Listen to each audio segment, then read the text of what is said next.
Buenos días. Hoy tenemos una clase también muy hermosa a cargo de Romina Martínez. Ella es docente de socioantropología, es antropóloga, especialista en género y bueno, hoy justamente va a estar hablándonos de las conexiones sobre género y más concretamente alimentación. Y también contar que esta perspectiva de género la fuimos incorporando a partir del 2015, 2016, al calor de toda la agenda política que fue surgiendo con el movimiento feminista, y empezamos a darnos cuenta que no podíamos dejar de hablar de alimentación, de género, en una carrera de nutrición, ¿no? Donde empezamos a ver que los lazos son muy estrechos, ¿no? Porque cuando empezamos a ver el rol de las mujeres, por las tareas de cuidado, ¿no? La alimentación aparece en primer plano, ¿no? Entonces, justamente Romy va a estar dando algunas cuestiones introductorias y también muchas otras reflexiones ya para ir pensando de lleno en esto que nos interesa, ¿no? De todo este inmenso abordaje que tiene que ver con el movimiento feminista. Así que Romy. Bueno, ahí tomo yo la palabra y ahora en un ratito te voy a pedir como para compartir pantalla. Bueno, buen día a todas, todos, todes. La idea de hacer una clase teórica sobre género, ¿sí? Fíjense en de tener silenciados los micrófonos, si puede ser. La idea, después los abrimos y hacemos charla y preguntas y algún tipo de ronda virtual, lo que se pueda, para intercambiar. Les decía que la idea de tener una clase de género es brindarles algunos conceptos principales, clásicos, para que ustedes puedan después ir a abordar el texto que tienen, que es el de Mabel Gracia Arnaiz, que hace este link entre género, alimentación y el uso del tiempo. Ahora después yo se los voy a introducir brevemente, pero bueno, hay cuestiones que son bastante, que ustedes la deben tener muy clara porque son millennials la mayoría y estamos en el siglo XXI y bueno, hay cuestiones que ustedes ya deben tener saldadas como qué implica género, qué implican los géneros, ¿no? Qué implica la diversidad, qué implican un montón de cosas que igual las vamos a ir repasando, no solo para que ustedes aborden el texto y cuestiones teóricas, sino un poquito de saber popular que les va a servir para el resto de la carrera, para la vida y demás. Y además, porque estamos en la universidad, entonces es el momento en que ustedes accedan a estos conceptos de manera teórica, ¿sí?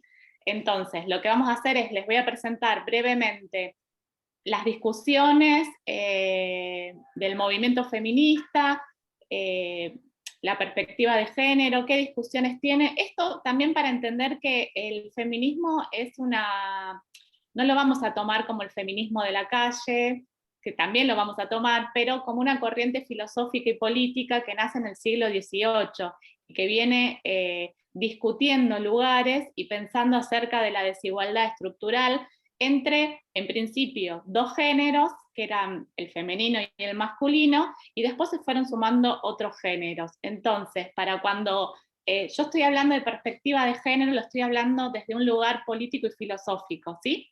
Después esto se fue a la calle y hoy todos tomamos y conocemos conceptos, los usamos bien o mal, pero tenemos alguna idea. Pero bueno, como estamos en la facultad, vamos a ir a lo teórico.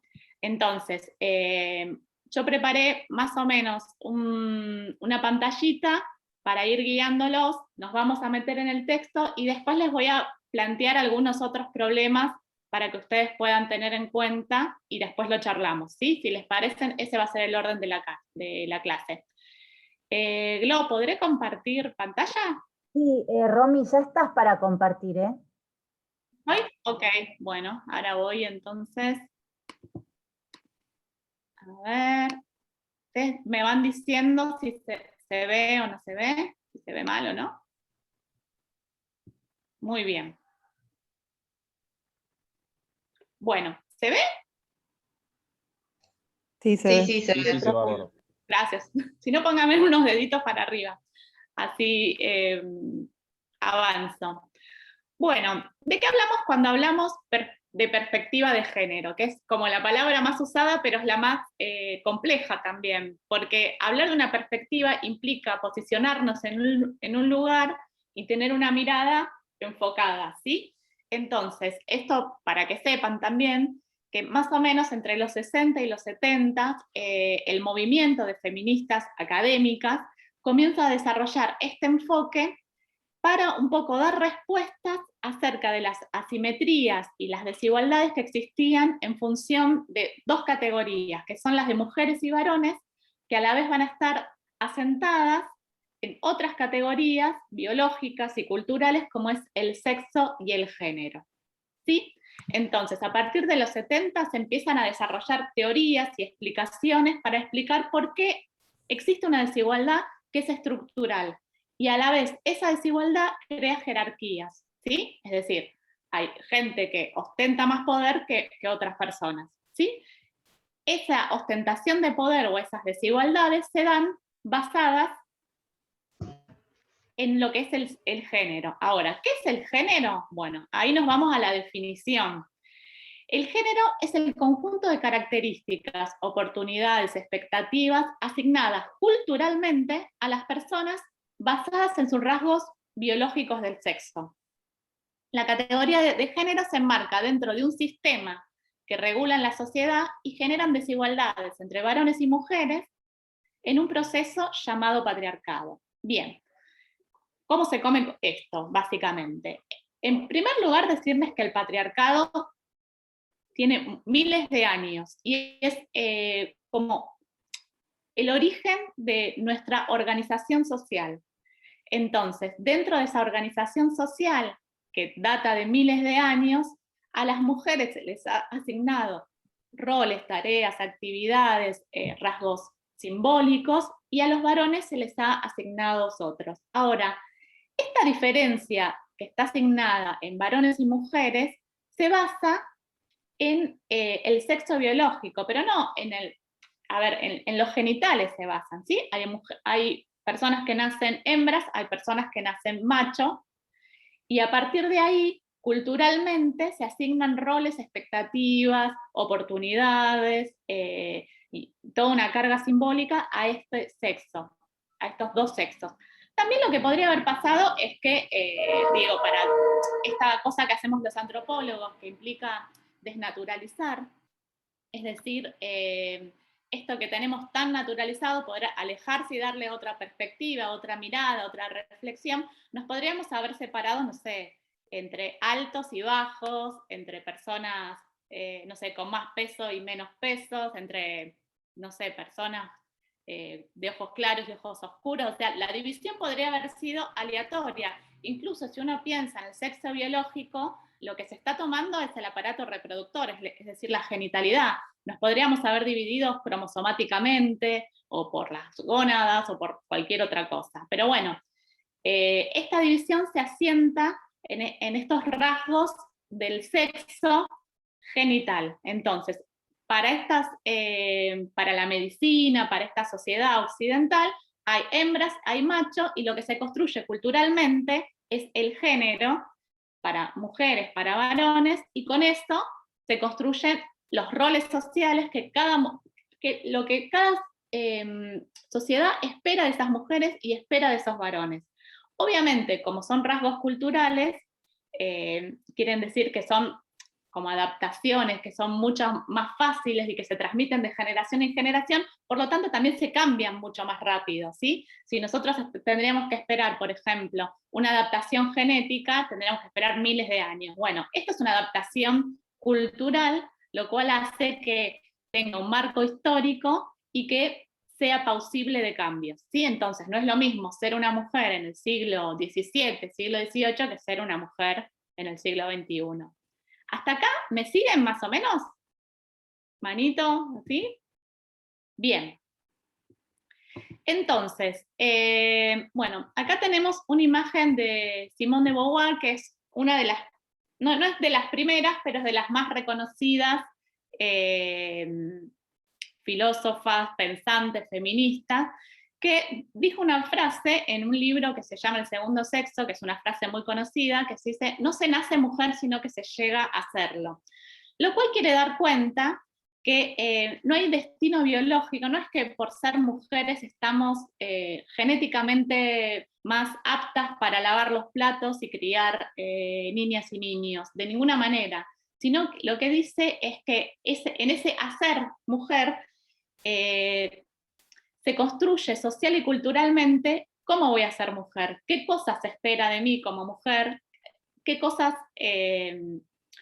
tengo que seguir para, digamos, para adscribir a este género, y con qué cosas tengo que estar de acuerdo, voy a pensar, me voy a sentir, me voy a mirar, me voy a expresar, ¿sí? Es una carga simbólica tan grande que uno, por lo general, no lo piensa, no lo reflexiona, a no ser que esté incómodo, y ahora después vamos a hablar con esas incomodidades con el sexo asignado al nacer. Entonces ahí tengo que expresar mi identidad de otra manera, pero por lo general no es algo que uno, porque tampoco es como el género, como todo lo cultural, así como el habla, como la religión, como los roles dentro de las familias nos vienen desde que nacemos, es muy difícil después pensar, revertir, cambiar algo de eso hasta que nos llegamos a la adultez. Pero cuando llegamos a la adultez ya estamos formateados en alguno de estos dos géneros. ¿Se entiende esto, más o menos? Bien. Por otro lado, ¿de dónde nos viene esto? Yo les dije que el patriarcado tiene miles de años y es como...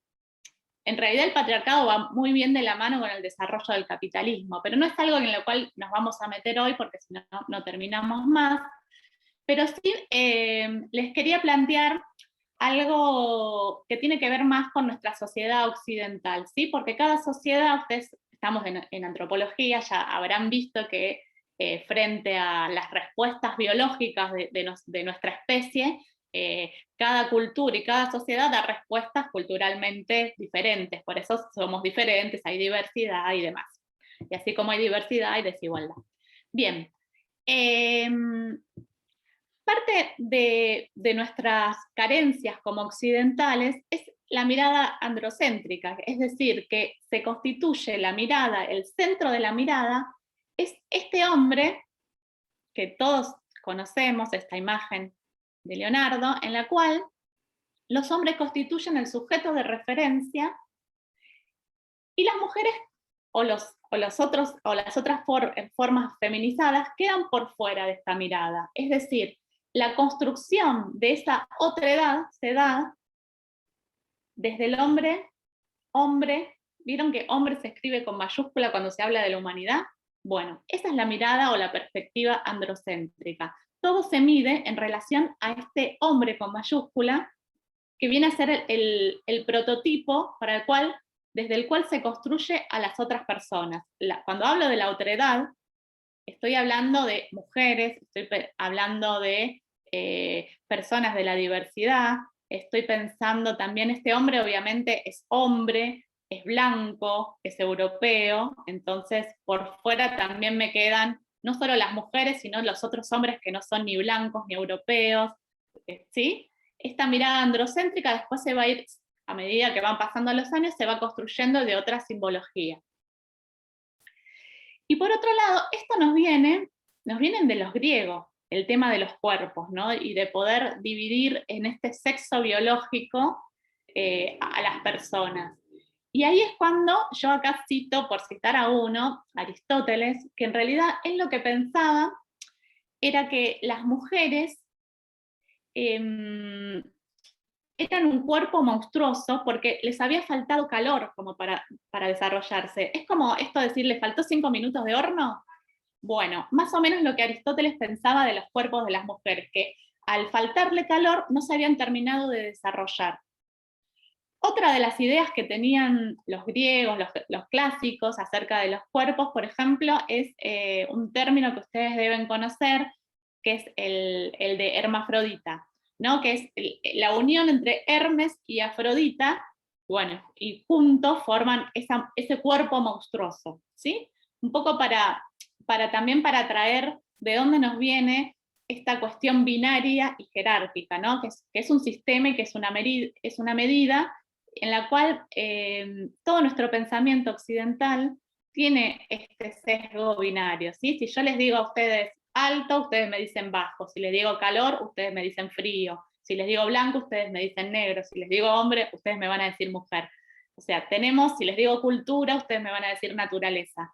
Toda nuestra mirada tiene este sesgo binario, ¿sí? Es propio de los occidentales. En otras culturas tienen otras. Bien, entonces, esto hace que nuestra organización social, que está organizada en estos opuestos, en este sistema binario, obviamente que es desigual. Entonces, hay un montón de características que va a adquirir lo femenino y lo masculino. Por ejemplo, todo lo que es débil, pasivo, reproductivo, privado, cuerpo, naturaleza, emoción, específico, inferior, es femenino. O sea, puede ser mujer o pueden ser cosas, ¿no? Como la poesía, las flores y demás que adquieren estas características. Por otro lado, todo lo que es fuerte, activo, productivo, público, mente, cultura, razón, general, superior, es lo masculino, ¿sí? Se ascribe a los varones y se ascribe a todo lo que puede ser masculino, ¿sí? Digo, esto son características que uno lleva en la vida cotidiana, que las va repartiendo a un montón de cuestiones, de sentimientos, de personas, de adjetivos y demás, y que se basan en este sistema binario, desigual y jerarquizado. Cuando digo jerarquizado, quiere esto, vuelvo a la idea del poder, ¿no? Cuando hay jerarquía, en un lado se concentra más poder y en el otro se concentra menos poder, ¿sí? Bien, para no irme tanto, esperen que voy a cambiar la pantallita, también quisiera retomar un poco el tema de la intersexualidad, de la biomedicina y de estas dicotomías, porque también son parte de este pensamiento, de esta mirada androcéntrica, ¿no? En la antigüedad se creía que la diferencia de los sexos se encontraba en los grados de calor del cuerpo. Esto que les decía, que faltaba 5 minutos para que la mujer pueda desarrollar y ser varón. Antes del siglo XVIII se creía que los órganos sexuales femeninos eran similares a los masculinos, pero que solamente estaban invertidos y que eran internos. ¿Sí? Esto es pensar que el clítoris es un pene, pero invertido y para adentro. Más o menos esa era la idea que se tenía de la genitalidad femenina en el siglo XVIII. Con la modernidad y a partir del siglo XVIII y la cristalización del pensamiento cartesiano, es decir, de Descartes, ahí te debemos un montón de cosas, con esto de la razón y la duda y todo lo demás, se produce la dicotomización de los sexos, y la diferencia de los sexos pasa a ser sexual. Nace la idea acá del sexo correcto y de lo que es incorrecto, lo que es normal y lo que es anormal, ¿sí? Y ahí me voy a todo, digamos, toda la variabilidad que hay de nuestra genitalidad, que no entra en el macho y en la hembra asignados biológicamente, todo lo que queda en el medio, que es mucha gente, fue cambiando de términos. En una época fue hermafrodita, hoy se las conoce como intersex y demás. Bueno, eso no me quiero meter mucho más. Bueno, acá también les ponía, por ejemplo, que los intersexuales en la antigüedad eran considerados como dioses. Acá pueden ver, por ejemplo, una imagen donde hay senos y pene, ¿sí? Hasta no hace mucho, hoy en día también se hace cuando nacen personas intersex, es decir, personas que tienen o clítores muy grandes, o penes muy chicos, o nacen con ovarios y con genitales, bueno, muy confusos. Lo que hace la medicina, a veces solamente le consulta a los padres, a veces ni consulta a los padres, es operar enseguida y asignar o reconstituir una vagina, o que es lo más fácil, o reconstituir un pene, bueno, pero se le asigna un sexo en pos de esa persona, supuestamente para que esa persona no tenga después problemas de identidad. Lo que no va a tener, porque no le logran crear, es sensibilidad, y bueno, hay un montón de cuestiones que vienen por estas intervenciones. Bien, entonces, me vuelvo un poquito a lo que nosotros llamamos el feminismo de la segunda ola, que son estas teóricas que empezaron a hacer la distinción entre sexo y género. Acá yo les pongo una imagen, no sé si la pueden ver, dice la cita, dice: la distinción tradicional que el feminismo defendió entre sexo y género supone concebir que los cuerpos nacen sexuados, es decir, vienen a este mundo como machos o hembra, y que solo por un proceso de socialización históricamente variable son constituidos respectivamente como varones y mujeres. Entonces, esta es la idea de que existe una naturaleza que es inamovible, ¿no? Todo lo que nos viene de la ciencia, de la biología, son categorías inamovibles, parecen, cuando en realidad también son construcciones culturales.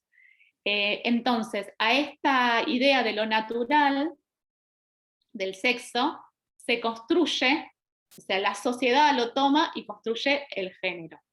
Esto fue lo que se pensó en los 70, hasta fines de los 70 se tenía esta idea de género como construcción cultural basado en lo biológico.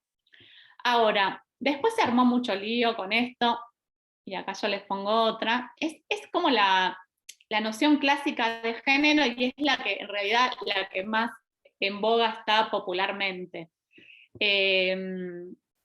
Bueno, obviamente en los 80 y en los 90 se viene a irrumpir con esta categoría y se viene a pensar que en realidad no es que el género construye culturalmente a ese sexo, sino que hay un sistema sexogenérico y que el sexo y el género se construyen mutuamente y se lo actúa. Es decir, hay una idea que es la de performatividad del género, en la cual no importa si soy macho o hembra, biológicamente, genéticamente, sino importa lo que yo expreso, importa mi identidad y importa cómo yo lo actúo constantemente de acuerdo a los parámetros culturales y simbólicos que tengo en el momento en el que los estoy actuando. ¿Sí? Entonces, acá dice: críticas a la noción clásica de género. Cuando te enteras que la formulación teórica sexo-género de las feministas clásicas no pone énfasis a la hora de derruir el determinismo biológico del binomio macho-hembra. ¿Sí? Porque ¿qué pasaba con esta? Esperen, tengo un mosquito. Con esta noción. La dicotomía entre macho y hembra seguía instalada. Entonces, lo que vienen a hacer las feministas de los 80 es a destruirlas y decir: basta, terminemos con ese binomio, porque en realidad no importa cómo naces, sino importa cómo te vas a expresar, importa lo que querés ser y cómo te identificás.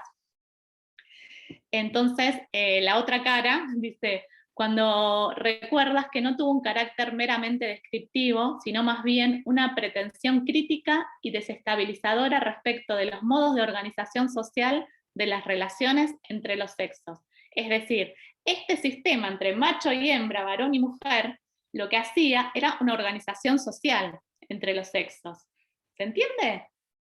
Bueno, esto obviamente son las feministas clásicas, que las queremos un montón, aportaron un montón, pero quedó, caducó esa división dicotómica entre macho y hembra. Entonces, bueno, acá yo les pongo a Judith Butler, que es como la teórica postestructuralista más famosa de los 80 y los 90, que escribió un libro que se llama El género en disputa, y es la que viene a traer la noción de performatividad.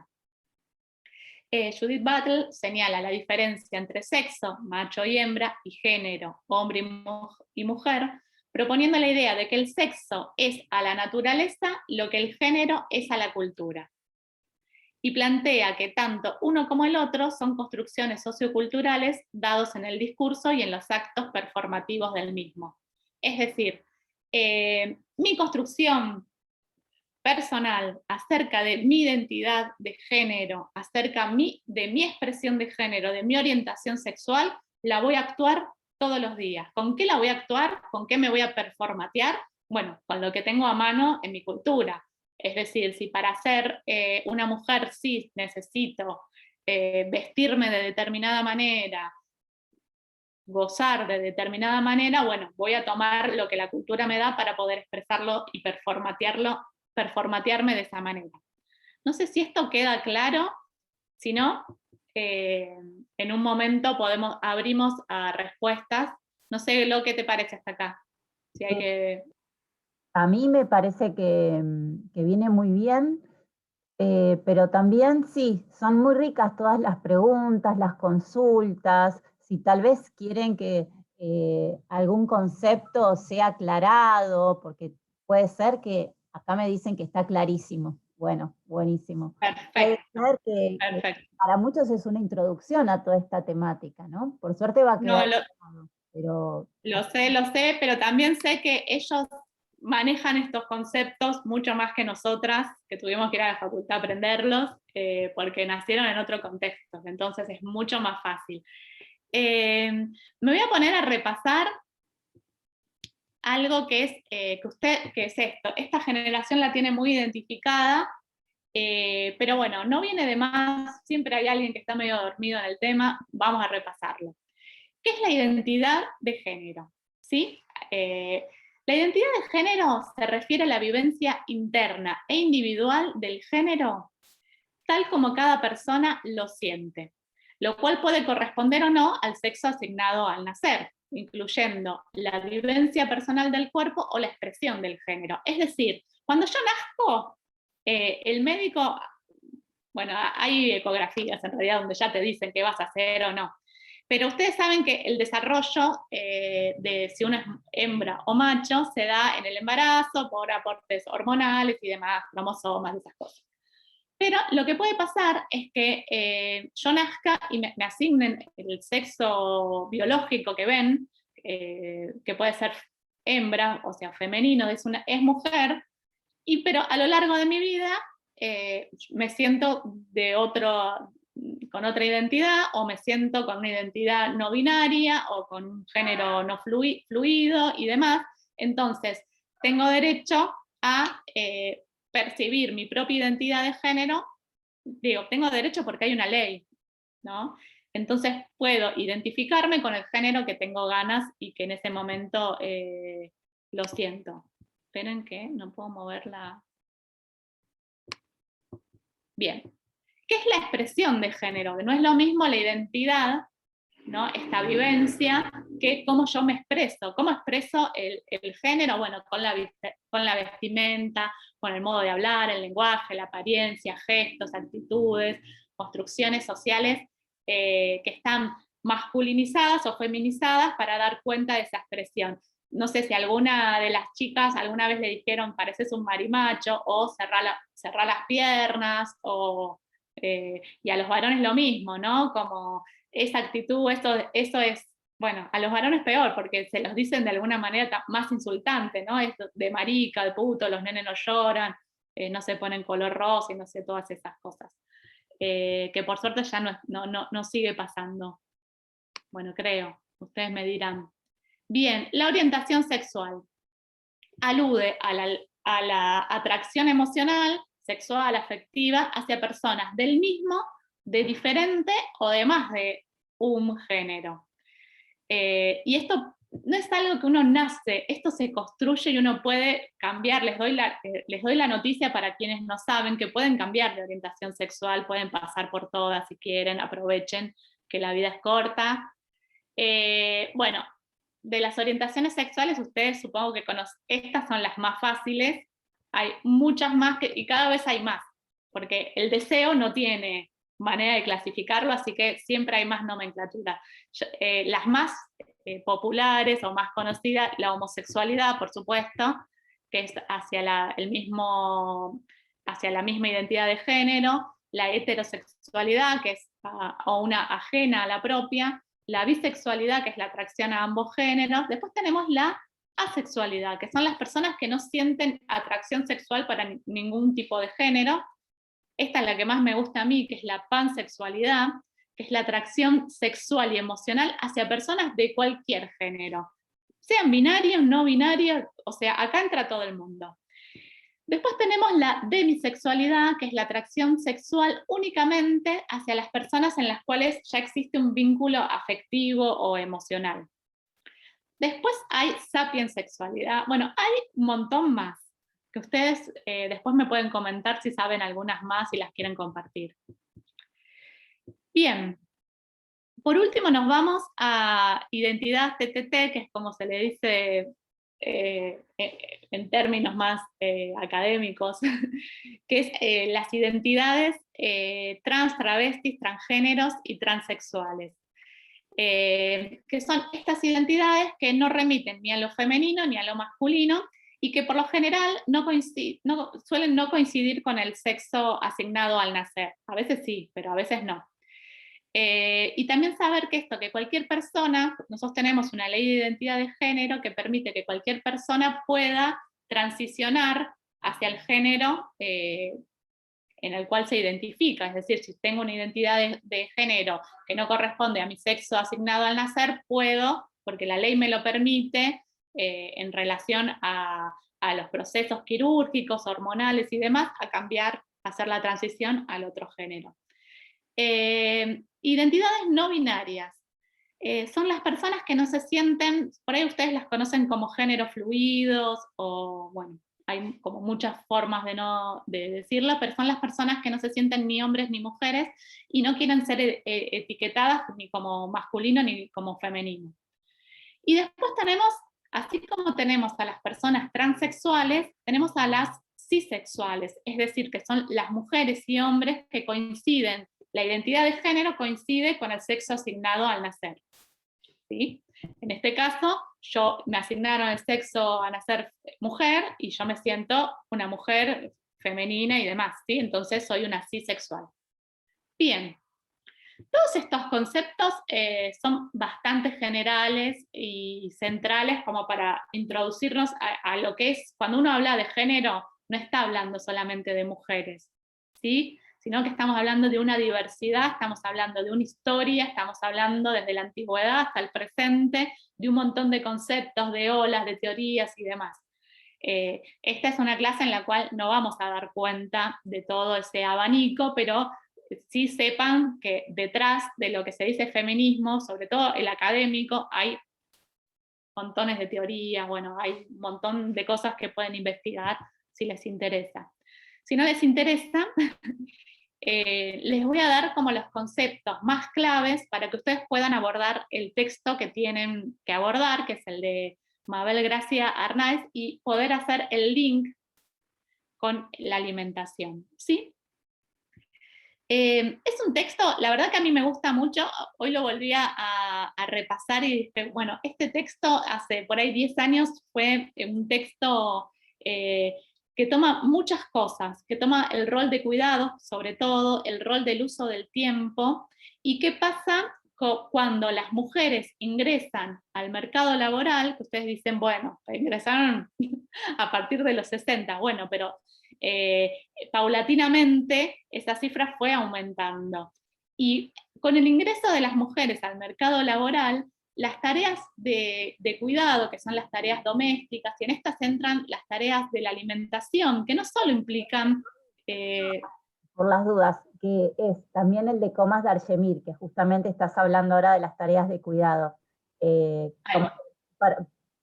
Por si se estaban preguntando, ¿no?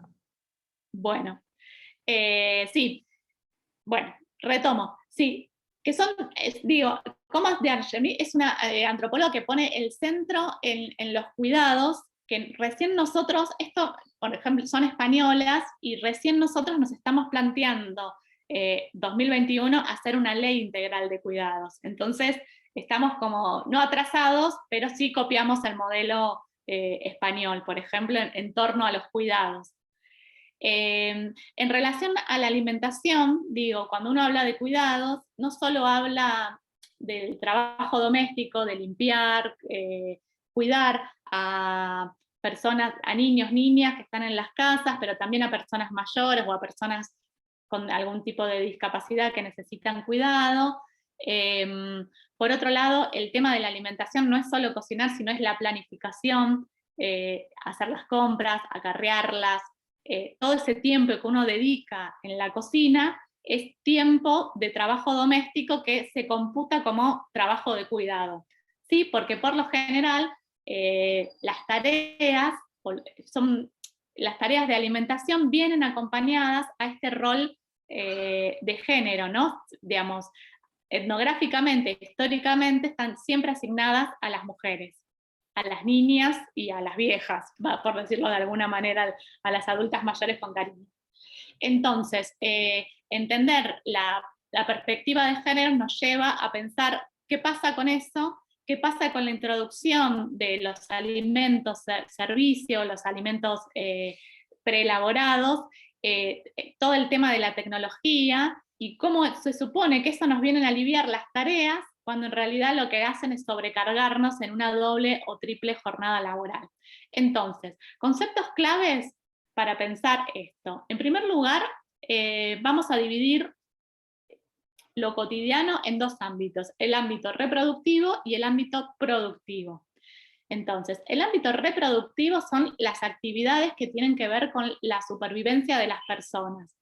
Y cuando digo reproductivo, estoy haciendo referencia a donde uno se reproduce como especie, y en el lugar donde esa especie tiene que estar cuidada, nutrida, alimentada, para después salir al otro ámbito que es el productivo. Entonces, dentro del reproductivo, que se da por lo general en los hogares, en nuestra sociedad se da en los hogares particulares, en el seno de una familia que puede ser ampliada o no ampliada, donde las actividades están relacionadas a esto, a la supervivencia, a darles de comer, a llevarlos a la escuela, a llevarlos al médico, a atenderlos, lavarles la ropa, hacer las compras, bueno, todo lo que ustedes ya saben que se hace dentro de las casas. Por lo general, estas tareas, si bien hoy por hoy están un poco más democratizadas, por lo general caen en las mujeres.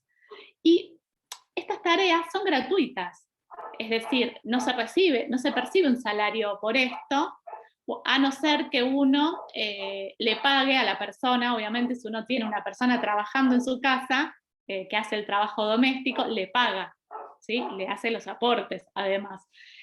Pero ¿qué pasa? Cuando uno lo hace a sus propios hijos, a sus propios miembros familiares, no percibe ningún tipo de salario, y esas tareas también, hablando de la jerarquía, no tienen un valor social, ¿no? Como que es medio como, bueno, limpia, sabe limpiar, sabe cocinar, están como menospreciadas, ¿sí? No son tareas calificadas, por lo tanto no se pagan. En el otro ámbito, el ámbito productivo, son las actividades que se realizan para producir bienes y servicios, es decir, todo el ámbito productivo, económico, donde uno hace el mercado de valor, y la plusvalía y todo eso. Estas poseen un alto valor económico y un valor social, porque de hecho ustedes están en la universidad para poder tener un trabajo algún día formal y que se les pague por su conocimiento, por tener una profesión, por hacer un trabajo calificado. Y también incluye decisiones, actividades que tengan que ver con la toma de decisiones, con decisiones políticas, con todo lo que es público, con la participación desde no solo actividades políticas, que actividades gremiales, asambleas, cuestiones donde se dirimen la vida pública de las personas. Se reconoce como trabajo, por lo tanto tiene una remuneración y tiene un valor social. Es decir, las personas que salimos a este mercado laboral a producir bienes o hacemos actividades y demás, percibimos un salario, nos formamos para eso. Entonces, de acuerdo a la formación, el salario va, no siempre, pero siempre va como acompañado a eso. Pero en el caso de las mujeres, estamos como pivoteando en el ámbito reproductivo y en el ámbito productivo. Es decir, salimos a trabajar las 8 horas que hay que salir a trabajar para tener un salario, y cuando llegamos a nuestra casa nos encontramos con el otro trabajo, el trabajo doméstico, que no siempre está dividido o democratizado, entonces por lo general tenemos una doble jornada laboral. ¿Cómo sé yo de esta doble jornada laboral? Bueno, porque tenemos una encuesta que mide el uso del tiempo, que da cuenta de que las mujeres realizamos el doble del trabajo doméstico que los varones, ¿sí? Tenemos una carga de más o menos 6 horas, 40 minutos por día. Esto es para los que no lo creen. Bien, ¿qué pasa con esto? Esta desigualdad social genera desigualdad de género, ¿sí? O la desigualdad de género genera desigualdad social. Más o menos ahí va también. Se va retroalimentando. Esto también, que el trabajo doméstico por lo general se da en los ámbitos de los hogares.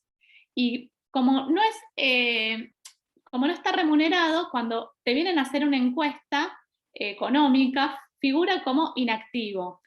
Hace muy pocos años que se empezó a medir, y hoy, bueno, en el 2020 tenemos la primer medida que hizo el Ministerio de Economía de cómo estos trabajos aportan al PBI. Pero esto pasó en el 2020, antes no lo sabíamos, y antes figuraban como inactivos las mujeres, ese trabajo figuraba como inactivo, o en algunas encuestas se agrupaba en amas de casa, y entonces al no ser reconocido como trabajo, no había política pública que lo registrara y que gobierne y legisle en relación a esto. Hoy por hoy hay un proyecto de ley integral de cuidados y demás. Por otro lado, hay un montón de trabajos que hacen a los cuidados que no están tan calificados. Por ejemplo, las personas que trabajan en hogares de ancianos o que cuidan a una persona anciana, tampoco es un trabajo que está súper calificado como lo que tendría que ser. Ni hablar del trabajo que hacen las mujeres en otros hogares, que son las mujeres por lo general de recursos más bajos, que van a limpiar y hacer el trabajo doméstico a las otras casas donde las mujeres salen a trabajar para después pagar ese trabajo doméstico y no tener esa doble o tercer jornada laboral. Bueno, entonces, datos de la encuesta de uso del tiempo, que es del 2013, hay una nueva, pero todavía no está como publicada. Hay una publicada del 2018, por si les interesa para buscar. En los años 60, 3 de cada 10 mujeres trabajaban. En la actualidad, 7 de cada 10 trabajan en el mercado laboral, aunque siguen realizando las tareas domésticas en su casa. Bueno, acá la típica imagen, ¿no? El príncipe mirando la tele y Blancanieves con 3 pibes, el perro, la casa hecha un desastre. Ella igual está pintada. Bien. Algunos conceptos también que ayudan a visibilizar esta desigualdad social. Uno es el de techo de cristal o pies en el barro o barros en el lodo, bueno, muchas maneras de nombrarla. Y es la brecha salarial que existe, ¿sí? Tenemos una brecha salarial actual de 27%, es decir, las mujeres por el mismo trabajo ganamos un 27% menos que los hombres. A la vez, el techo de cristal es un techo invisible por el cual las mujeres no podemos acceder a esos cargos de mayor jerarquía, que por lo general están mejor pagos. ¿Por qué? Porque por lo general a algunas mujeres nos gusta tener hijos y eso nos juega un poco en contra, entonces a la hora de contratar o a la hora de participar en decisiones políticas o en decisiones gremiales, por ahí hay asambleas que se dan a las 10 de la noche y vos tenés que estar en tu casa por ahí haciendo un arroz para las criaturas, entonces eso te va quitando, y hay muchos lugares donde no se contratan mujeres para cargos jerárquicos porque son jóvenes y se van a embarazar, entonces después van a tener licencia, y además esa licencia después hay que pagársela, bueno, entonces hay un montón de cargos que las mujeres no accedemos por una, digo, no todas, pero es lo que pasa y está medido en estadística. no se adquiere, incluso se puede ver en las universidades, ¿sí? Quiénes son los rectores y quiénes son las jefas de cátedra. Bueno, esto lo pueden indagar en cualquier lugar donde vayan, porque siempre se da que los cargos jerárquicos están ocupados por hombres o por muy pocas mujeres, y el resto de los cargos de segundo mando siempre son muchas mujeres. Después, esta encuesta del uso del tiempo recabó que el 76% de las tareas domésticas son realizadas por mujeres. Y que bueno, esto ya les dije, las mujeres perciben menos dinero que los hombres porque hay una brecha salarial del 27%. Esta brecha salarial aumenta a un 29 y 30% cuando las mujeres son más jóvenes y de los estratos más bajos. ¿Sí? Esto también hay que decirlo. Bien, volviendo al texto, yo acá hice un resumen más o menos de lo que me pareció a mí que es más interesante y que ustedes pueden ir a buscar al texto. Que hay como una pequeña trampa que ella va a decir que se responsabiliza a las mujeres que tuvieron que salir al mercado laboral de cómo fue empeorando la alimentación. ¿Por qué? Porque al no tener socialmente y estructuralmente balanceado el tema del uso del tiempo, y entonces usa la categoría de uso del tiempo, que me parece extraordinario, se da que las mujeres salen a trabajar, hacen una doble jornada laboral, y cuando llegan a la casa se encuentran con todo el espectro de trabajos domésticos y recurren a estos alimentos servicios, que ya les dicen, nosotros le decimos los preelaborados, es decir, el puré chef, por decirlo de alguna manera, y nos perdemos de un montón de tareas, de las cuales también nos perdemos habilidades y conocimientos que se van traspasando en las cocinas, y empeora la alimentación, porque comemos cada vez más preelaborado, con más azúcar, con más grasas y demás. Entonces, ella lo que dice es que acá hay una pequeña trampa, porque se responsabiliza a las mujeres de no prestarle atención y no cumplir con ese rol de alimentar, de alimentarias, ¿no? De alimentar a estas otras familias. Se genera toda una controversia con el uso de los electrodomésticos, que por un lado vienen a solucionar y a simplificar esas tareas, pero a la vez lo que generan es que las mujeres tengan más tiempo y que ese más tiempo lo usen en otras actividades, como pueden ser las remuneradas. Entonces, es un texto que parece que va para un lado, pero en realidad va para el otro. Y presten atención en cómo esta variable del uso del tiempo va a jugar un poco en contra a esta responsabilidad de las mujeres, y cómo se siguen asignando roles establecidos, antiguos, ¿no? Porque ya venimos desde hace siglos diciendo que no tienen que ser las mujeres, por su condición de mujer, las que se hagan cargo del ámbito reproductivo de la especie, sino que también nos obligan a las mujeres y a las otras identidades feminizadas a jugar este doble rol, ¿no? En el cual los estereotipos están cambiando, entonces se nos piden que seamos flacas, lindas, inteligentes, trabajadoras, profesionales, y a la vez buenas cocineras, buenas amas de casa, saber repartir bien el trabajo, porque además el trabajo doméstico que se reparte a los otros roles, a los otros integrantes de la familia, también lo debe hacer la mujer, igual que la planificación, bueno, y un montón de otras cosas. Igual lo que dice es que obviamente con el tiempo se va democratizando estos roles y que los varones empiezan a aportar mucho más a estos trabajos domésticos. Y otra de las cosas que va a decir es también cómo se mezcla esta desigualdad y esta jerarquía en los roles, ¿no? Que las mujeres son las cocineras, porque son las que se ocupan del trabajo cotidiano, de preparar la comida cotidiana, y que en esta desigualdad de roles, los varones aparecen como chef, ¿no? Y cuando aparecen como chef, aparecen como hombres con poder. Fíjense, no sé si ven MasterChef, que los jueces, digo, no solo el de acá Argentina, pero en general los Masterchefs del mundo, los jueces por lo general son hombres con poder, son hombres que tienen autoridad. No sé si vieron que cuando dicen se entendió y todos gritan sí, chef, bueno, eso retrae un poco al ejército, ¿no? A ese hombre con poder que hay que hacerle caso. Entonces, fíjense también cómo entra la desigualdad en la cual las mujeres son cocineras y los hombres son chefs. ¿Sí? Y digo, esto es en general en el mundo. Bien. ¿Hasta acá cómo venimos? Porque yo no los estoy viendo. Yo creo que muy bien. Ya en el chat dije que estaría, ahí dicen que bien, muy bien. Comentarles que aprovechen, porque lo que va a ser muy rico después justamente son sus consultas, comentarios, animarse a levantar la manito de acá, la amarillita que tenemos por acá, o si no, nos piden la palabra, porque queremos también generar el intercambio y aprovechar a Romy, que como ven es una clase excelente.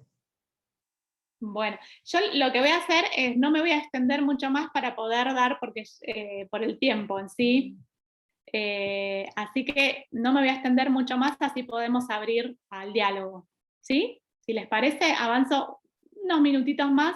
Les quería traer también unas imágenes que hacen, que siempre las muestro por lo general, pero bueno, ahora como no hay teórico presencial, pero que hacen a cómo esta perspectiva de género influye en los mercados, en las propagandas, y cómo acá también tenemos que usar la desnaturalización, que es parte de la metodología antropológica, de poder extrañarnos acerca de cómo vamos saliendo en los medios, cómo nos van figurando y cómo lo vamos incorporando de una manera un poco naif.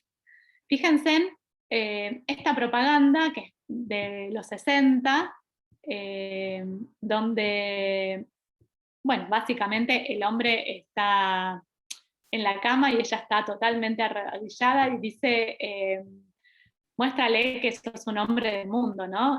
Con todas las corbatas y qué sé yo. Esta no pasó el filtro. Bueno, por el precio se darán cuenta que fue hace mucho tiempo, pero que sigue pasando, ¿no? Que las mujeres aparecemos cosificadas, sobre todo en las propagandas de cerveza, que después hace unos años Quilmes hizo una de la igualdad, no sé si se acuerdan, del igualismo. Una berreteada total, que ahora no vamos a tener tiempo para pasearla, pero fíjense, búsquenla, el igualismo de Quilmes, berreta total, súper estereotipada y demás. Bueno, esta es de Axe, que fue muy fuerte, no sé si la recuerdan, es una foto en Brasil, pero bueno, Axe también tiene de esas propagandas que te hacen morir de bronca al instante. Esta, yo no sé si llegan a verla bien, te dice, te la vas a comer doblada, es una, como una tortilla, ¿no? Un taco. Bien, otra vieja, que es básicamente un hombre pegándole a la mujer.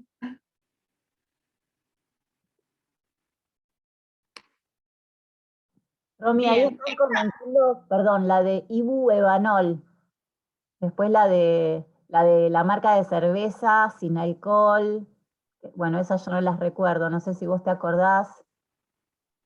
No, ahora no me acuerdo, pero bueno, quien lo dijo después, por favor que la comente a ver si me acuerdo. Sí. Y Después sí que lo digo, después lo digo. Dale, Ana, sí. Bueno, fíjense, esta es de los 70 por ahí, que es una crema que dice, esconde la evidencia, ahora las heridas cicatrizan más rápido. Bueno, y la cara del señor de violento no puede más. Tienes quien te cuide, básicamente. Bueno, y otra de las cosas es que también vienen, o sea, no se trata solo de cuerpos feminizados, sino que también de cuerpos masculinizados. yo ahí también les ponen, vienen por ellos también, ojota acá a los compañeros, porque también las imágenes de los hombres hiper, ¿no? Trabajados de todos esos abdominales, todos sin pelos y jóvenes, ¿sí? No se ven, por lo general, hombres con pancita, pelados, con barba, y si aparece una barba, aparece hipster. Digo, también cómo el mercado también cosifica estos cuerpos masculinos. Así como ninguna de nosotras tiene esos cuerpos y ese culo y esas tetas, por decirlo de alguna manera, los compañeros tampoco tienen estos abdominales y estos brazos. Entonces, digo, esta idea de cómo tienen que ser los cuerpos, después tenemos, bueno, en otro momento podríamos hacer la clase sobre los cuerpos gordos y la gordofobia y demás, que es también muy interesante. Bueno, y por último, esperen que no sé qué toqué, quería traerles algo, no sé si es novedoso para ustedes, pero es algo que se está discutiendo en política pública, que es otro factor de desigualdad. No sé si la mayoría de las compañeras lo habían pensado o no, pero es la idea de que la menstruación es un factor de desigualdad económica. Ustedes saben que las mujeres cuando menstruamos mes a mes tenemos que comprar los productos de gestión menstrual, que son las toallitas, las que usamos copita a la copita, los tampones, algunas utilizarán toallitas de tela, bueno.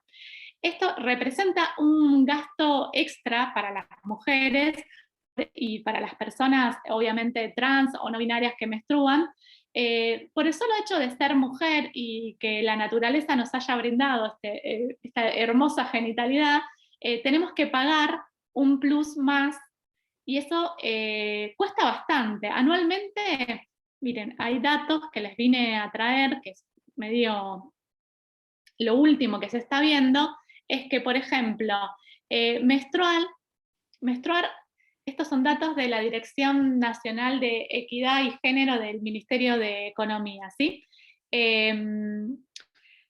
La menstruación anualmente, digamos, comprar estos productos de gestión menstrual sale alrededor de 3.376, esto precio 2020, así que puede ser que se dispare y que nos termine saliendo este año con la inflación y todo, entre 4.000 y 4.500. Pero con precios cuidados baja un poco más a 2.158. Ahora, ¿qué pasa con las personas que no pueden pagar? Es decir, las personas que no perciben un salario o que no tienen ningún tipo de ingreso y, por ejemplo, cobran a una UH o algún tipo de ayuda estatal. ¿Qué pasa con esas mujeres que no pueden pagar estos productos de gestión menstrual?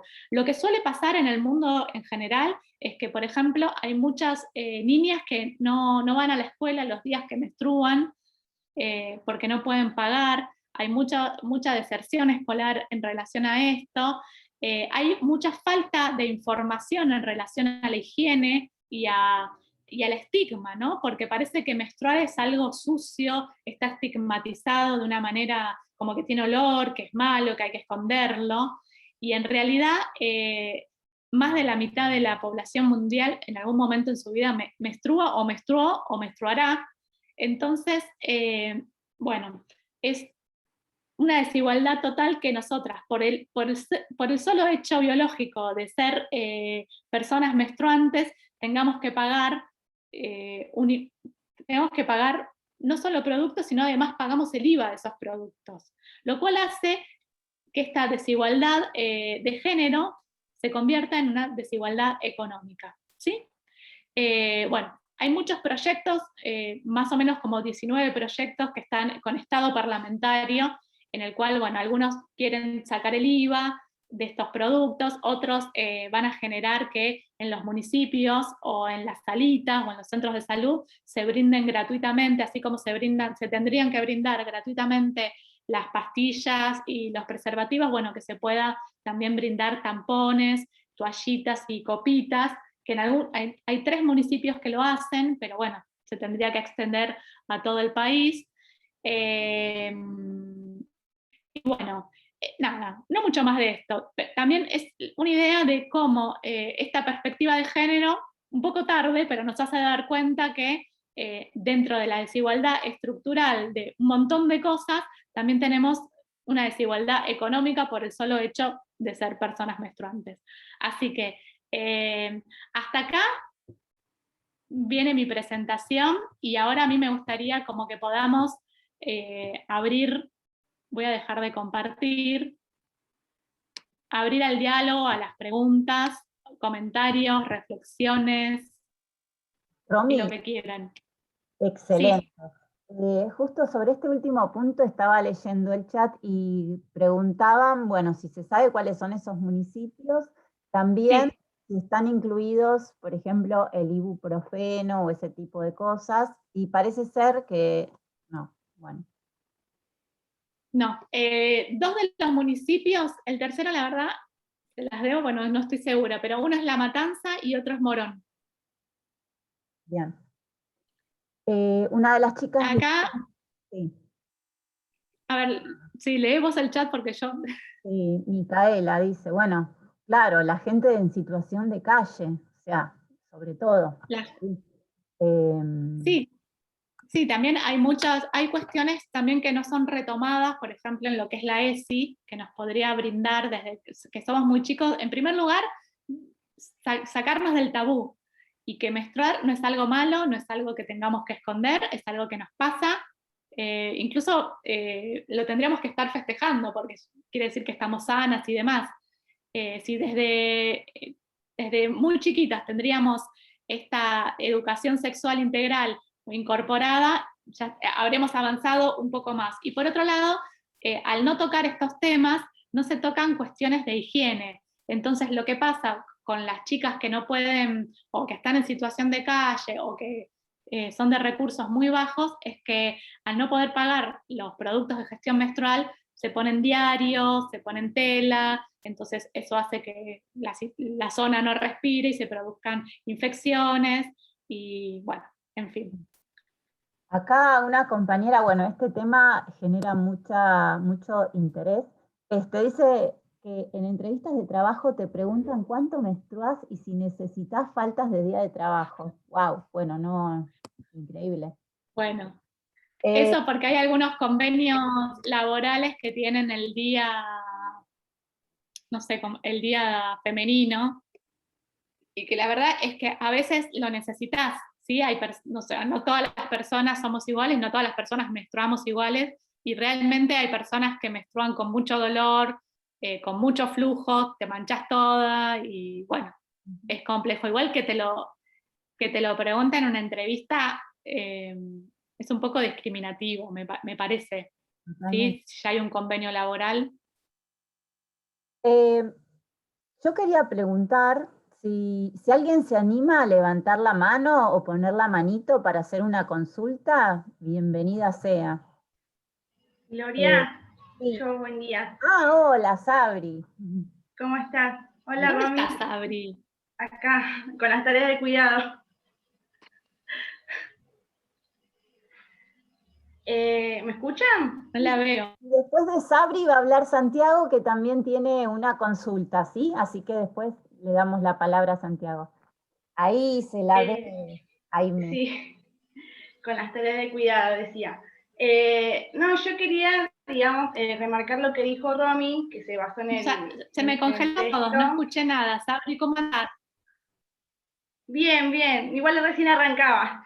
No, quería, digamos, como complementar en base a lo que vos dijiste, de la jornada laboral, la segunda jornada laboral, que muchas mujeres, me incluyo, tenemos una tercera jornada laboral, que igual creo que vos lo nombraste así, con el tema también de las que militan, ¿sí? Producto de la maternidad, estoy leyendo a Mamá Desobediente, de Esther Vivas, acá está, que igual recomendadísimo para cualquier persona, no solo madre o padre, en donde dice que, digamos, que la política o la militancia no va de la mano con criar, ¿sí? Y bueno, es lo que decía Romy en su momento de de las horas por ahí de reuniones o de encuentros, y en donde, por ejemplo, a mí me tocó ser docente del programa Ellas Hacen, donde, bueno, era destinado a mujeres que sufrían todo tipo de violencia, y muchas de ellas no podían asistir a los encuentros justamente porque no tenían con quién dejar a sus hijas, ¿sí? Entonces, digamos, se complicaba todo este entorno, y muchas veces este trabajo no visibilizado, que por ahí salió a la luz, lamentablemente el año pasado por pandemia, donde muchas mujeres fueron las encargadas de hacer ollas populares, ¿sí? Y de salir a los barrios, y de hecho ahora se está pidiendo, y en muchos municipios se está dando, digamos, como prioridad a mujeres que salen al territorio, a que las vacunen por el tema del COVID, ¿sí? Porque son esenciales en los barrios, y como que eso no se tiene en cuenta, y como que tiene que ver con la intersectorialidad, que lo van a ver en el texto de Facio también, donde, por ejemplo, en el 8M, por ahí la mujer, digamos, de clase media puede salir a manifestarse, puede parar, pero en su casa queda la mujer empleada doméstica, y digamos que no tiene, digamos, la posibilidad de poder, digamos, manifestarse y de parar, ¿sí? Como que siempre el problema es de clase, digamos que no es lo mismo una mujer blanca, de clase media, universitaria, que una mujer migrante, pobre, campesina y demás, ¿no? O sea, como para que lo tengan un pantallazo para cuando lean los otros textos, y el de Darshemid, en donde justamente las políticas públicas, en vez de por ahí alivianar, reproducen, digamos, todo esto mismo, ¿sí? Como todas las instituciones, como la familia, la iglesia y demás. Mismo la universidad a la que vamos reproduce también, digamos, todos estos estereotipos. Y a la hora de por ahí de llegar a los cargos de alto rango los hombres y en mínimo las mujeres, también plantearnos de que muchos menos llegan las disidencias, ¿sí? Para ver si se cumple la ley de cupo trans y demás. Y a colación de esto seguimos buscando a Tehuel, así que por favor difundir. Listo. Gracias, Sabri. Buenísimo. Gracias, sí. Sabri. Esto de... Sí. Habla vos, Romy. No, retomo lo de la tercera jornada laboral. No solo las personas, digamos, no solo las militantes, sino las migrantes, las que paran la olla. Por algo también, en relación, por ejemplo, a las representaciones políticas o sindicales, tiene que haber, hay una ley, por ejemplo, de paridad de género, digamos, si esto se daría de forma social y cultural, no necesitaríamos leyes, ¿no? Como que impongan que en una lista, sea de representación gremial o política, tenga que haber 50% y 50% de varones y de mujeres. Si no, no necesitaríamos una ley o un decreto, porque ni siquiera hay ley, hay un decreto de cupo laboral trans. Así que bueno, sí, cosas que faltan y que hacen a la intersectorialidad. Exactamente. Gracias, Sabri. Santiago, querías comentar algo. Sí, hola a todos, antes que nada. Hola. Yo tenía Perdón, una... así te vemos. Ay, perdón, no tengo cámara. No tengo cámara. Bueno, no importa. Estoy en la computadora, no tengo cámara.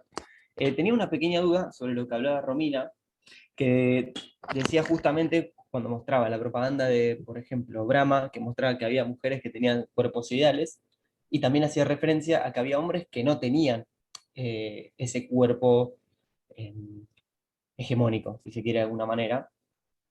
Mi duda es, voy a poner mi caso, ¿no? Yo soy una persona, por lo general, suele hacer actividad física, y sin embargo, a mí tal vez me gustaría tener un cuerpo mejor que el que tengo ahora, por así decirlo. Entonces, ¿eso está mal, aspirar a tener eso? ¿O es una construcción o un mandato social que yo tengo, tal vez, de alguna manera, y creo, por así decirlo? No, a ver, Eso es algo que tiene, esa es mi pequeña duda, si es algo que tal vez inconscientemente o es algo que tal vez realmente quiero yo. no, lo que yo creo, Santiago, en relación a eso es que, a ver, nadie escapa de los estereotipos ni del formato de nuestro género. Claro. Nadie escapa, digamos. todas las personas tenemos muy inculcado de que ser flaco es bueno, que Claro. ser joven es lo más que te puede pasar. Todos hacemos esfuerzos, no sabes la plata que gasto yo en cremas. Y digamos, y bueno, de construir, pero lo que me parece que lo que hay que tener, más allá de lo propio, de lo personal, y que cada uno pueda hacer su propio camino y de construirse, porque cuando digo de construirse, digo sacarse de encima estos mandatos, lo que hace es que te aliviana mucho más, y Claro, que menos comas sin presión. culpa y que disfrutes la vida. Pero digo, más allá de eso, lo que me parece que uno tiene que estar atento es cómo estamos sobre representados y cómo esos cuerpos nos representan y nos van marcando un poco el inconsciente. Entonces me parece que cuando uno se sienta a mirar la tele y más o menos puede descifrar, reflexionar acerca de algo que le incomoda, que digamos, yo creo que el trabajo ya empezó ahí. Después es esto, hay algo que uno no puede salirse del formato porque nuestra propia construcción de nuestra subjetividad se enmarca en un proceso social y cultural, ¿sí? Claro. Y en discursos, no somos por fuera de esos discursos. Claro. Y a mí, bueno, este tema también me parece súper interesante porque de hecho hay un modelo estético hegemónico, ¿no? Pero que tiene también que ver con estas cuestiones cuando hablábamos en las primeras clases de que siempre pensamos la cultura atravesada por relaciones de poder. ¿Quién puede tener este cuerpo? Porque acá también aparece el vínculo con la dieta y con el movimiento, ¿no? Hay gente que francamente no puede comer tal como lo indican las GAPAs, por ejemplo, ¿no? Hay una gran parte de verduras, de frutas, alimentos frescos, etcétera, tomar agua, hacer ejercicio, bueno, no lo dicen las GAPAs, pero lo dicen todos los días de cómo acceder a una buena salud, ¿no es cierto? Y la verdad que por una cuestión de acceso a los alimentos no siempre es posible. La cantidad de horas que trabajás, el tipo de trabajo que tenés, entonces hay que pensar en esta construcción de este modelo estético hegemónico, pero también las condiciones, como dijo Romy, ¿no? de estructura, de cuestiones socioeconómicas, claramente, ¿no? Entonces es como bastante complejo y hay que ir deconstruyendo todo, ¿no? Claro. Si en lo aspiracional yo coincido con vos, a mí también me gustaría tener 90, 60, 90 y no los tengo, pero bueno, hay que empezar a problematizar por qué yo quiero tener eso también, ¿no? ¿Qué nos están vendiendo? ¿Quién dice Claro. que eso no es normal, ¿no? Entonces, bueno, empezar a poner todo patas para arriba. Está bien. Buenísimo, muchas gracias, ¿eh? Podés hacer ejercicio, Santiago. Bueno, muchas gracias. No, y una cosita también, digamos que en este caso lamentablemente encima estudiamos nutrición, ¿sí? Entonces eso le agrega un plus más, digamos, de cómo, digamos, siendo estudiante de nutrición, te alimentas de determinada manera o tenés distintos tipos de cuerpo. Pero bueno, eso para otro lado. Y también quería aprovechar a mencionar una cosita, y es cómo podemos hacer, justamente emplear estos enfoques, porque son enfoques teóricos, ¿no? Desde la perspectiva de género, que ya vimos que es muy rica, ¿no? El año pasado, con otra justo profesora, con Sonia Naumann, hicimos cuando estalló la pandemia, como dijo Romy, ¿no? Donde apareció más marcadamente la cuestión de la desigualdad y empezaron a mostrarse más claramente el lugar de las mujeres, ¿no? En todo esto, que son las que están todavía parando la olla, porque bueno, la situación no está, obviamente, está lejos de resolverse en esta segunda ola, pero bueno, empezamos entonces hicimos un estudio de caso muy cortito en un barrio de la 21-24, donde estuvimos entrevistando mujeres a través de dispositivos que no era ya el trabajo de campo, esto lo vamos a ver mejor también la clase que viene, pero donde estuvimos haciendo entrevistas por WhatsApp.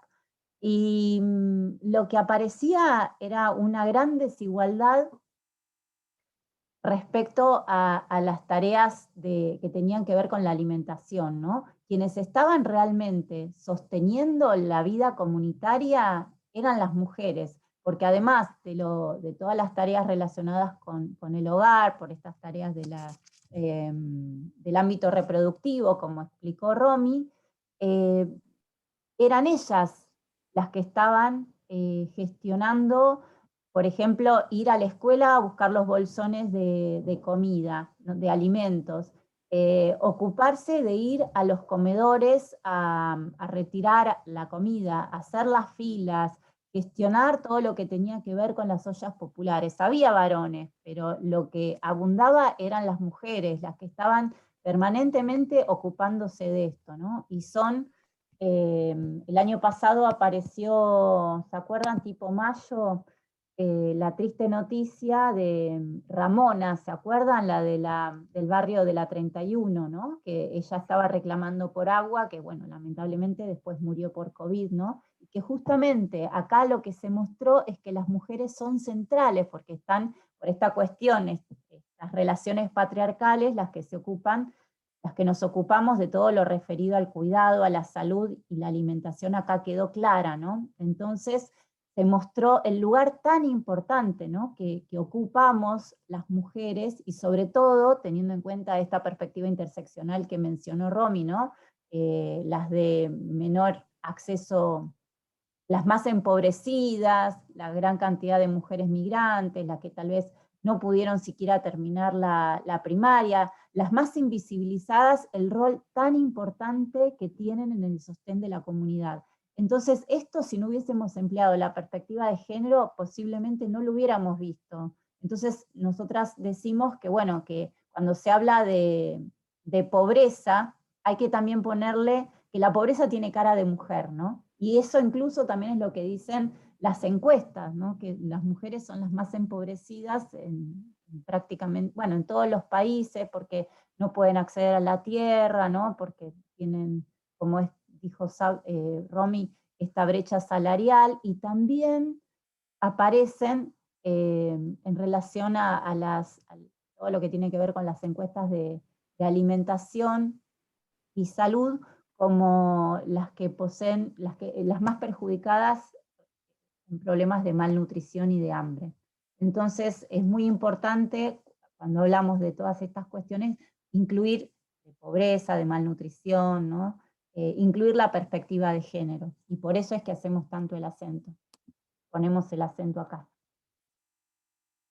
Me hiciste acordar a un video que justo estaba viendo ayer de Maradona, que hace referencia a la madre, que él recién, creo que a los 13 años, se da cuenta de que la mamá a la hora de comer le dolía siempre el estómago.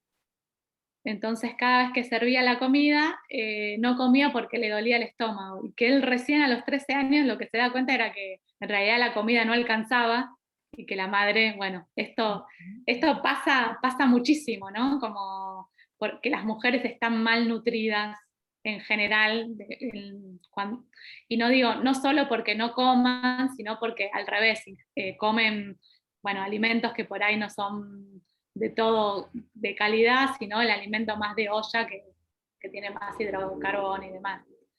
Así que sí, cuestiones que nos pasan. Así que bueno, ¿alguien más quiere? Porque siguieron haciendo comentarios con respecto también a esto de la cuestión económica, claro, de acceder a los tratamientos estéticos, esto de los estereotipos, que pegó mucho. Bueno, también comentarte, Romy, que hay quien dice que hagamos una clase sobre justamente gordofobia y alimentación. Así que es un campo como muy amplio. Un campo muy amplio. Igual.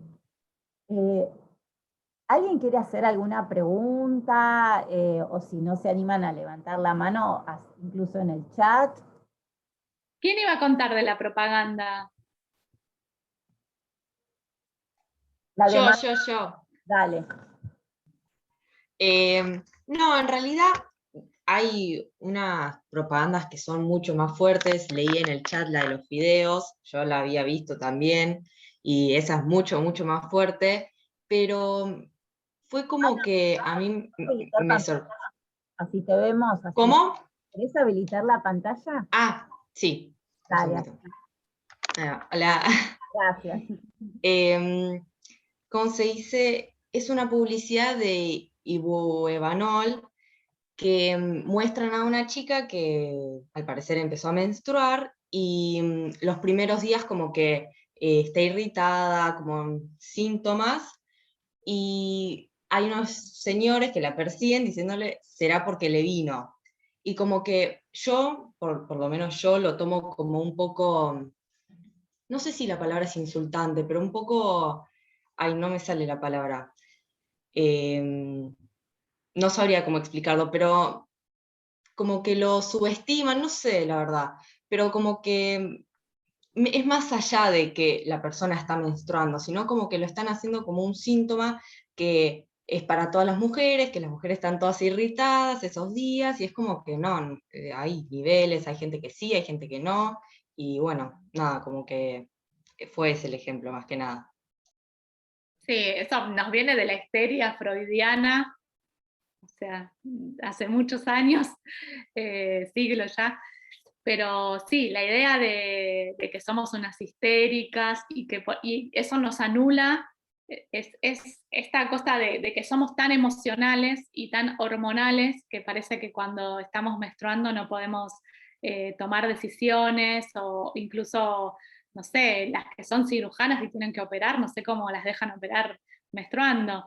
Y bueno, y si uno se pone a recopilar todo el acervo cultural en relación a la menstruación, hay muchos lugares donde, digamos, otras etnias y otras sociedades donde menstruar implica contaminar la comida. Entonces, cuando estás menstruando, tenés que salir y aislarte y vivir en una choza y demás. Para nosotros no es estar aislada, pero sí es estar menospreciada esos días, ¿no? Como que esos días no podemos hacer un montón de cosas, desde tener relaciones hasta pensar o asumir cosas, pero bueno, también tiene que ver con cómo puede ser que el 60% de la humanidad menstrue y que sigamos teniendo estigmas y tabú en relación a esto. Es como la hora, referir. Pero Sí, bueno, claro, algo sí, que sí. el estigma está también donde hay varones que menstruan, como hay varones que también gestan y dan lactancia, digamos, por construcciones, digo, ¿no? Y es mucho peor, digamos, de que un varón menstrue, ¿no? A la hora también de una consulta médica, ir a una nutricionista y demás. Es eso como que le agrega un plus, digamos, más de tabú y de exclusión también. sí, por eso yo hablaba de personas menstruantes. Que ya el término estar indispuestas, como acá también comentan en el chat, ya es todo un estigma, ¿no? Sí, después hay algo todo como de la suciedad, del olor, cuando en realidad uno puede, digamos, si te higienizás bien no hace falta todo eso, pero bueno, es como algo que hay que ocultar, porque en realidad hay que ocultarlo porque te descalifica socialmente. Tal cual. Pero bueno, yo creo que vamos avanzando, no sé, ya en las propagandas la menstruación no es azul, es roja, o sea, es un paso más, ¿sí? Vamos avanzando. La idea de que, digamos, de que por ser personas menstruantes tengamos que pagar es totalmente injusto, ¿sí? Sobre todo para las personas, vuelvo a decirlo, de menores recursos, donde se les va un montón de plata, porque encima las toallitas son carísimas, sean de precio cuidado o no sean de precio cuidado, pero menstruar es caro. Uh-huh. Y entonces, bueno, ahí tenemos otro punto donde podemos hilar muchísimas desigualdades más. Y acá, y yo casi que podríamos también ya como ir cerrando, pero acá otro comentario, hablan de la Ernest, dice, coincido con lo hegemónico, no es sano, esa lipofobia no es sana, conociendo que los lípidos son importantes para la síntesis de muchas moléculas. Y acá me parece que introduce también otra cuestión totalmente vinculada, ¿no? Que es verdad, vivimos en sociedades lipofóbicas, que odiamos la grasa, ¿no? Cuando en realidad tiene una función tan importante. Y acá aparece también un poco el doble juego, ¿no? Porque no, hay como una sociedad, ¿no?, que odia la gordura, y que también está asociada con la salud, pero que en realidad no toda la gente con sobrepeso tiene problemas de salud, porque también hay flacos y flacas con problemas de salud, entonces esto está indicando también una construcción sociocultural. Pero del otro lado, también tenemos que a veces los cuerpos, este tipo de cuerpos, tienen que ver con la pobreza, ¿no? Entonces acá volvemos otra vez a estos estigmas que se generan, ¿no?, en donde las relaciones de poder, ¿no?, la posibilidad de acceder o no a los alimentos, y con esta mirada de género también se entrecruzan permanentemente, ¿no? Y tenemos que estar tratando de analizar y estar atentos a estas construcciones y estos estigmas. Sí, yo creo, lo que creo que parte de los mandatos del 2021 nos juega bastante en contra a las personas femeninas, en relación a que por ahí era más fácil ser ama de casa y madre, y ahora es ser ama de casa, madre, profesional, flaca, divina, súper inteligente, puesto jerárquico. Bueno, es como el mandato, en vez de relajar, en vez de discutirlo, vamos armando otros. Entonces también, ojo ahí, porque nos hacemos una trampa, básicamente. Ahí había una mano levantada. Adelante. Sí, yo levanté, no sé si es otro. No, quería decir más que nada por el tema de la grasa que dijeron recién, que para mí es un tema de equilibrio también. No irnos al extremo bueno, de ser súper flaco, eliminar toda la grasa, pero tampoco al de que, bueno, está bien como pasarnos, porque más que nada estudiamos nutrición, entonces sí coincido en que los estereotipos promueven a la mujer súper flaca y al hombre todo musculoso como mostraron antes, pero bueno, como tampoco naturalizarlo y preocuparnos completamente, pero un equilibrio de que tampoco ser extra flaco y preocuparnos demasiado en eso, sino como cuidarnos en todos los ámbitos, como que no tenés que tener el cuerpo perfecto, pero sí un nivel de grasa o de otras cosas saludables. Bueno, habrá que discutir también qué es saludable, cómo se construyen esos cuerpos saludables. Sobre todo lo tienen que discutir ustedes, que van a ser las y los futuros profesionales de la nutrición. Yo creo que hay muchas cosas para revisar ahí en relación a los cuerpos y a la construcción de los cuerpos, y sobre todo revisar el modelo médico hegemónico, que es que nos aporta qué es saludable, qué no es saludable, y que a veces le pifia un poquito en algunas cosas. Sí. Y bueno, justamente todo esto es lo que vamos a ir, digamos, hoy en esta clase inauguramos esta conceptualización básica proponiendo el enfoque de género. La verdad es que lo vamos a ir entrecruzando luego cuando hablemos de cómo está construido el modelo médico hegemónico, pero también cuando vayamos a la unidad de soberanía alimentaria, en donde vamos a ver cuando hablemos de agroecología, incluso podemos hablar de ecofeminismo, ¿no?, que son también otras vertientes del feminismo popular. ¿Qué están pensando? ¿Por qué la relación con la naturaleza cuando hablamos también de las mujeres? Entonces esta clase es básica y es muy importante porque nos va permitiendo ir vinculándolas con las distintas temáticas, y cuando veamos justamente cómo se concibe o cuál es la representación del cuerpo desde el modelo médico hegemónico, vamos a volver a retomar todas estas cuestiones. Por eso es estructurante, digamos, el concepto de género, ¿no? Y estamos haciendo el ejercicio de cada vez ir reflexionando respecto a todos estos temas que vamos a seguir viendo. Así que, bueno, hay un montón de comentarios y bienvenidos sean, los agradecemos un montón.